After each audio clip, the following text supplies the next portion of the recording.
ప్రస్తుతం మనతో పాటు ప్రముఖ ఆధ్యాత్మికవేత్త వేదిక్ ఆస్ట్రాలజర్ గోనుగంట్ల సురేష్ బాబు గారు ఉన్నారు. గురుగారితో మాట్లాడదాం. నమస్కారం గురుగారు.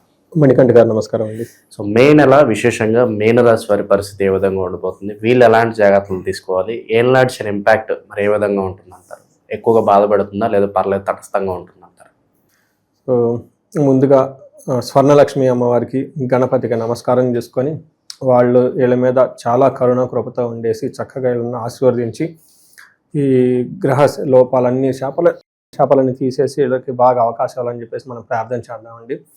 ఓం గం గణపతియే నమః. స్వర్ణలక్ష్మి నమస్తే అస్తు. పరబ్రహ్మ స్వరూపిణి రాజ్యం దేహి ధనం దేహి సర్వకామాంచ దేహి మే. పరబ్రహ్మకి స్వరూపమైన అమ్మవారు అంటే లక్ష్మీదేవి.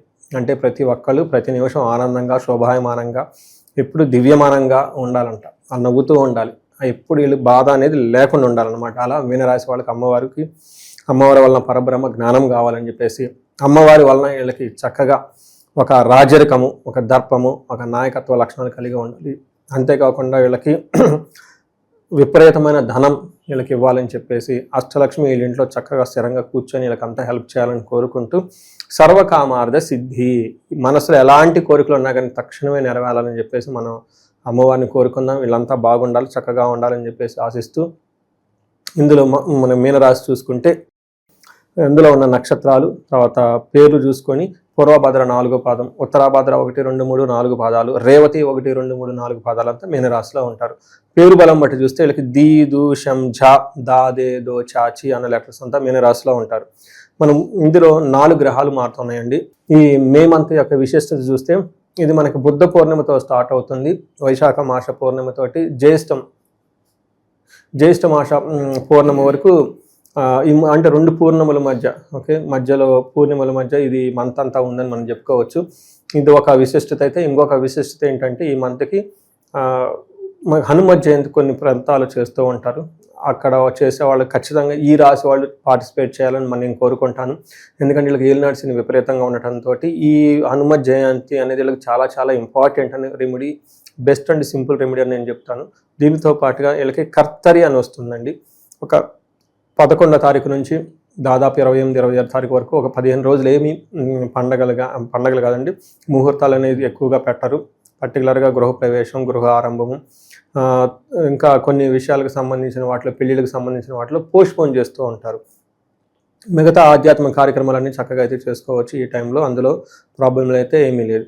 ఇందులో మనం చూసుకుంటే ఈ యొక్క గ్రహాల పరిస్థితి 4 గ్రహాలు మారుతూ ఉన్నాయి. మోస్ట్ ఆఫ్ ది గ్రహాలు వీళ్ళకి కొంచెం అనుకూలంగా ఉన్నాయండి. అంటే చాలా రోజుల తర్వాత వీళ్ళకి ఒక మంచి టైం రాబోతుందని చెప్పుకోవచ్చు. మనం ఉగాది రాశి ఫలాల్లో కూడా ఏమని చెప్పుకున్నాము, ఈ రాశి వాళ్ళకి జూన్ తర్వాత చాలా ఈ వేలినాడ్సిని యొక్క ప్రభావం నుంచి చాలా వరకు ఈ బాధల నుంచి బయటకు వచ్చేస్తారు. గురువు బలం పెరుగుతుంది, పెళ్ళిళ్ళు అయ్యే అవకాశం ఉంటుంది, హైయర్ ఎడ్యుకేషన్ బాగా దూసుకొని పోయే అవకాశం ఉంటుంది. అప్పటిదాకా వీళ్ళకి ఒక స్టాగ్నేటెడ్ పీరియడ్ ఉంటే దీని నుంచి బయటపడిపోతారని మనం చెప్పుకున్నాం. అయితే అదే టయానికి ఆ యొక్క శుభ సూచకనాలు అంటారు కదండి, శుభ శకునాలు అంటారు. జూన్లో వచ్చే శుభ శకునాలు వీళ్ళకి మే నుంచే స్టార్ట్ అయిపోతూ ఉంటుంది. మేలో ఎప్పుడైతే వీళ్ళకి సూర్యుడు మారుతూ ఉండటం గ్రహరాజు కాబట్టి ఐశ్వర్యవంతంగా ఉంటుంది, లక్ష్మి అని చెప్తారు. తర్వాత కుజుని వల్ల ధనం విషయంలో కొంచెం జాగ్రత్తగా ఉండాలి, ధనాన్ని పోగొట్టుకునే అవకాశం ఉంటుంది. శుక్రుని వల్ల సుహృత అభివృద్ధి, అంటే ఓవరాల్గా ఫ్రెండ్స్ తోటి, ధనంతో ప్రాస్పెరిటీ, అభివృద్ధి అయితే ఉంటుంది. వీళ్ళకి ఎనిమీస్, శత్రు బాధ ఉంటుంది కానీ వీళ్ళు శత్రువుల్ని చాకచక్యంగా తిప్పికొట్టేసి వాళ్ళ మీద పై చేయి సాధిస్తారండి. అది ఒకటి. ఇంతకుముందు వాళ్ళు ఏదంటే వీళ్ళు పట్టుకోకుండా వెళ్ళిపోతుండేవాళ్ళు కాబట్టి ఇప్పుడు వీళ్ళకి కొంచెం కాన్ఫిడెన్స్ అవన్నీ పెరిగేసి ఆ ఉన్న ఎనిమిలు, శత్రువు ఎవరైతే ఉన్నారో వాళ్ళకి తిరిగి మళ్ళీ వీళ్ళు కౌంటర్ ఇచ్చేసి వాళ్ళు పన్నేమంటారు కుట్రలు వాటి నుంచి బయటపడేసి వీళ్ళకి సక్సెస్ఫుల్గా ఉంటారు అనేది ఖచ్చితంగా చెప్పుకోవచ్చు. అంటే ఏ ప్రకారంగా చూసుకున్నా సూర్యుని వల్ల అయితేనేమి, శుక్రుని వల్ల అయితేనేమి, మిగతా గ్రహాల వల్ల వీళ్ళకి ఒక పాజిటివ్ సైడ్లకి మూవ్ అవటం ఈ మంత్ అయితే ఖచ్చితంగా చూడగలుగుతారు. మనకి 3వ స్థానంలో సూర్యుడు ఎంటర్ అవుతున్నాడండి. ఇది సూర్యుడికి ఒక బెస్ట్ పొజిషన్ అని చెప్పుకోవచ్చు. వచ్చే 2 months వీళ్ళకి చాలా బాగుంటుందని చెప్పుకోవచ్చు. అందులో భాగంగా ఎలా ఉంటుంది, ఆరోగ్యం బాగుంటుంది. ఆరోగ్య నిత్య సంతోషం, బంధుమిత్ర సమాగమ, అర్ధలాభ పుత్ర సౌఖ్యం, ఇష్ట సిద్ధి అని చెప్తారంటే ఇన్ని రకాల పాజిటివ్ పాయింట్స్ ఉంటే ఎప్పుడైతే సూర్యుడు 3వ హౌస్లో రావడంతో ఇప్పుడు వస్తున్నారు మే 15th నుంచి స్టార్ట్ అవుతూ ఉంటుంది. ఏమవుతుంది, ఆరోగ్యం బాగుంటుంది. అప్పటిదాకా దీర్ఘకాలంగా అనారోగ్యంగా ఉన్న వాళ్ళకి ఆరోగ్యం ఇంప్రూవ్మెంట్ అవుతుంది. అప్పటిదాకా బాధలు పడుతున్న వాళ్ళు, ముఖంలో చిరునవ్వు లేని వాళ్ళు ఈ టైంలో నవ్వటం స్టార్ట్ చేస్తారు. బంధుమిత్రులతో చక్కగా కలిసి ఉంటారు. ఆర్థికంగా లాభం బాగుంటుంది. పుత్రుల ద్వారా లాభం ఉంటుంది. ఇష్టసిద్ధి, అనుకున్న పనులని ఇప్పటిదాకా కాకుండా పెండింగ్ ఉన్న పనులని ఈ టైంలో ఖచ్చితంగా జరుగుతుంటుంది అనమాట. శుక్రుడు వీళ్ళకి 4వ స్థానంలో ఉండటంతో చాలా బాగుంటుంది. ఏమంటారు? స్వబుద్ధి బంధు సన్మానం, స్త్రీ సంభాషణ సంభ్రమ, పుత్రమిత్ర కళాత్రాది ఇష్టాగోష్ఠు అంటారు. అంటే 4th హౌస్లో శుక్రుడు ఉండటం వల్ల మదర్కు కొంచెం ఆరోగ్యం బాగుంటుంది. తర్వాత బంధువులతోటి మిత్రులతోటి చక్కగా కలిసి ఉంటారు. లేడీస్తో బాగా కలిసి వాళ్ళ నుంచి మంచి సపోర్ట్ వస్తుంది. ఇన్ కేసు జెంట్స్ అయితే, లేడీస్ అయితే జెంట్స్ నుంచి మంచి సపోర్ట్ వస్తుంది. పుత్రులతోటి మిత్రులతోటి, తర్వాత ఇంటిలో ఉన్న భార్యాభర్తల మధ్య మంచి ఒక అవగాహన ఉండి ఒక మంచి హైయర్ లెవెల్లో డిస్కషన్స్ నడుస్తూ చక్కగా ఉంటారని గమనించుకోవాలి. అదే పూర్వభాద్ర ఉత్తరాభాద్ర అనే మనకు గమనించుకుంటారు. ఓవరాల్గా అఫీషియల్ మ్యాటర్స్లో కూడా, ప్రొఫెషనల్ మ్యాటర్స్లో చక్కగా ఉంటారని మనం గమనించాలి. అయితే మనకి బుధుడు కూడా వీళ్ళకి శత్రువుల ద్వారా మంచి తీసుకొస్తూనే కొంచెం ఛాలెంజెస్ కూడా ఉన్నాయి కాబట్టి, బట్ వీళ్ళు చాలా ఇంటెలిజెంట్గా వాటిని అన్నింటినీ అధిగమించేసి ముందుకు వెళ్ళిపోతారు. వీళ్ళ యొక్క వాటల కమ్యూనికేషన్ స్కిల్స్ ద్వారా, వీళ్ళకున్న ఏమంటారు అటు ఇటు ట్రాన్సాక్షన్ నెట్వర్క్ క్రియేట్ చేయడం ద్వారా వీళ్ళని చక్కగా యొక్క శత్రువుల నుంచి ఇబ్బందులు పడకుండా బయటకు వచ్చేస్తారు.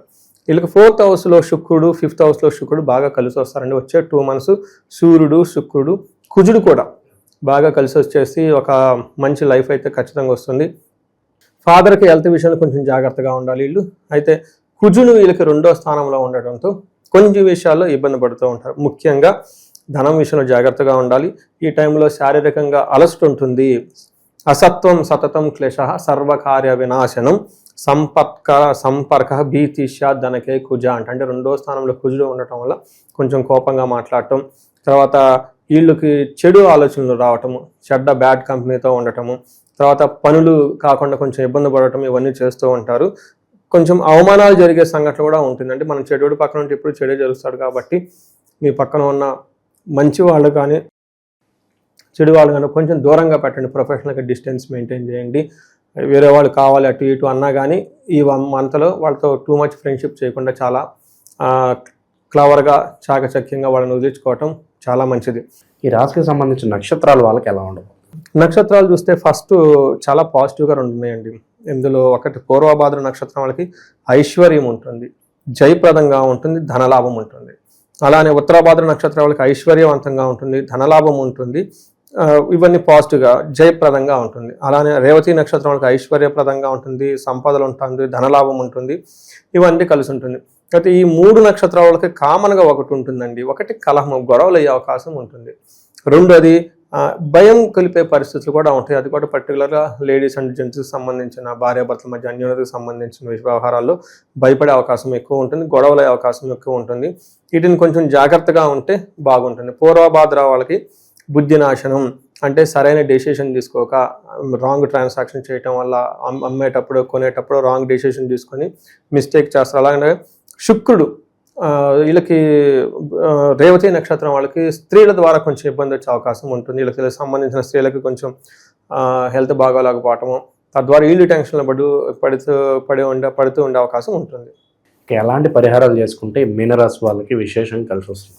వీళ్ళకి కుజుడికి సంబంధించి పరిహారాలు చేసుకోవడం చాలా ముఖ్యం. వీళ్ళకి కుజుడికి సంబంధించి ఎవరైనా గాయత్రి మంత్రోపదేశం తీసుకుని ఉంటే, సంధ్యావందనం లాంటివి ఎవరైనా చేయకపోతే ఈ టైంలో చేస్తే చాలా బాగా కలిసి వస్తుంది. ఇంతేకాకుండా ఆంజనేయ స్వామికి సంబంధించిన మంత్రం ఏదైనా తీసుకున్న హనుమాన్ చాలీసా కానీ ఏదైనా చేస్తే ఇంకా చాలా బాగుంటుంది. ఆదిత్య హృదయ స్తోత్రం అంటే జాబులు హయ్యర్ ప్రమోషన్స్ ఇవన్నీ రావడానికి చేసుకుంటూ ఉంటే చాలా బాగుంటుంది. ఇవి కాకుండా లక్ష్మీనారాయణని ఈ టైంలో బాగా ప్రార్థించుకోవాలి, పూజించుకోవాలి, చేస్తే చాలా బాగుంటుంది. వీళ్ళకి ధనలాభం బాగా వస్తుంది, తద్వారా అనుకున్న పనులను చక్కగా చేయగలుగుతారు.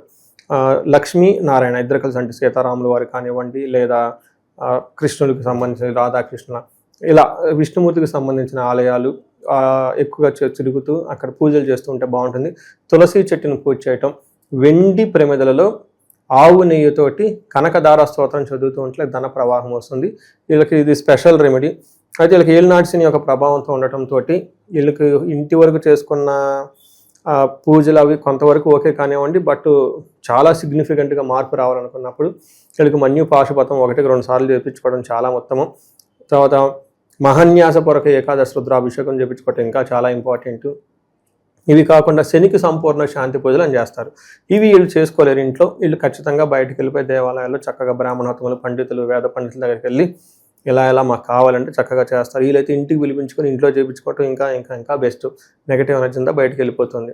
ఇవి చేసుకుంటూ ఇంకా బాగా ఇబ్బందుల్లో ఉన్న, ప్రాబ్లంలో ఉన్న వాళ్ళకి స్వర్ణలక్ష్మి విశేషం, భార్యాభర్తల మధ్య అన్యోన్యత పెరగటానికి, ఏదైనా ప్రాబ్లమ్స్ డిస్టర్బెన్స్ ఎక్కువగా ఉంటే వాళ్ళు మళ్ళీ కలిసి ఉండటానికి అన్యోన్య దాంపత్య పాశుపత అభిషేకం. దీనితో పాటు వీళ్ళకి విదేశాలకు సంబంధించి ఎక్కడ ఫారిన్లో ఉన్న వాళ్ళు బాగా స్ట్రక్ అయ్యి అంటే ఇంకా గ్రోత్ రావడానికి కాలసర్పదోషం కానీ ఏదైనా వాళ్ళు ఇండివిజువల్ జాతకం చూపించుకొని వాళ్ళ జాతకంలో వీళ్ళకి ఏలినాటి ఉన్నదే ఒకటైతే క్లీన్. ఇవి కాకుండా ఇంకా ఏమైనా ఉన్నాయా అవి కూడా చూసుకొని తగు పరిహారాలు చేసుకుంటే బాగుంటుంది.